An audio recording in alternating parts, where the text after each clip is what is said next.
বিসমিল্লাহির রহমানির রহিম। বাংলাদেশ থেকে 4টি বিশেষ ক্যাটাগরিতে দক্ষ কর্মী নেবে কাতার। থাকছে আজকের ভিডিওতে বিস্তারিত। সাথে রয়েছি আমি মোহাম্মদ আলামিন।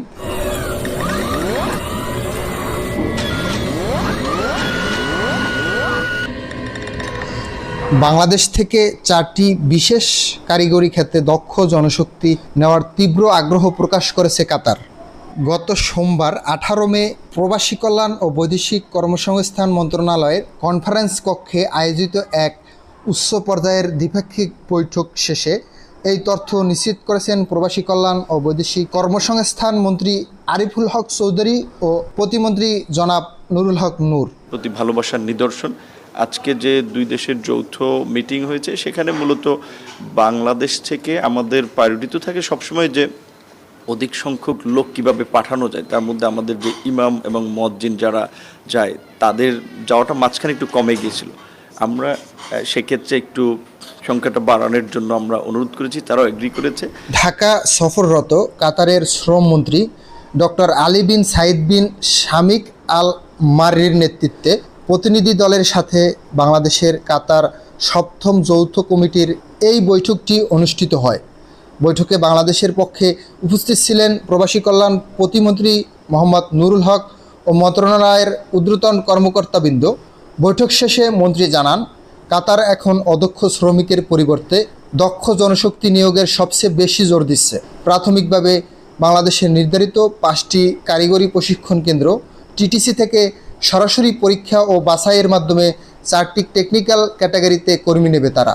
Electrician, plumber, AC technician, welding technician কে একটা সুযোগ দেওয়ার কথা আজকে বলেছে, যেমন plumbing, welding, AC technician, electrician. বর্তমানে বাংলাদেশের একমাত্র ঢাকাতেই কাতারের ভিসা ও মেডিকেল সেন্টার রয়েছে, যা বিপুল সংখ্যক বিদেশগামীর জন্য বেশ কষ্টদায়ক। কর্মীদের এই ভোগান্তি কমাতে দেশের 8টি বিভাগীয় শহরে কাতারের ভিসা ও মেডিকেল সেন্টার স্থাপনের জন্য কাতারের শ্রমমন্ত্রীকে বিশেষভাবে অনুরোধ জানান মন্ত্রী আরিফুল হক চৌধুরী। কাতারের শ্রমমন্ত্রী এই প্রস্তাবকে ইতিবাচকভাবে নিয়েছেন এবং দেশটির স্বরাষ্ট্র মন্ত্রণালয়ের সাথে কথা বলে দ্রুত বাস্তবায়নের আশ্বাস দিয়েছেন। বৈঠকে উপস্থিত প্রবাসী কল্যাণ প্রতিমন্ত্রী মোহাম্মদ নুরুল হক জানান, ঐতিহ্যগত কারিগরি খাতের পাশাপাশি বাংলাদেশ থেকে চিকিৎসক, প্রকৌশলী, নার্স এবং এরকমভাবে আরও যে জায়গাগুলোতে বাংলাদেশিদের জন্য সুযোগ করে দেওয়া যায়, সেটা তাদের আমাদের প্রতি একটা ইতিবাচক দৃষ্টিভঙ্গি আছে, সেটা তারা ব্যক্ত করেছে। এবং আমরা একটা বিষয় আরও তাদের দৃষ্টিতে এনেছি, যেটা একটা কিউভিসি মানে কাতার ভিসা সেন্টার থাকায় আমাদের অনেক লোকজনের দেখা যায় কষ্ট করতে হয়, 2, 3, 4 বার এখানে আসতে হয়।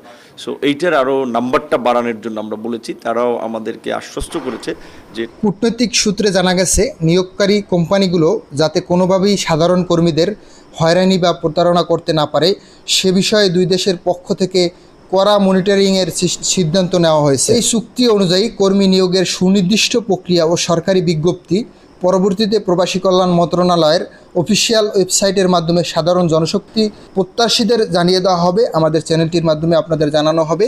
চ্যানেলটি সাবস্ক্রাইব করে রাখুন, একটা লাইক করে আমাদের উৎসাহিত করুন। মোহাম্মদ আলামিন, ইউরোপ বিডি প্রবাস।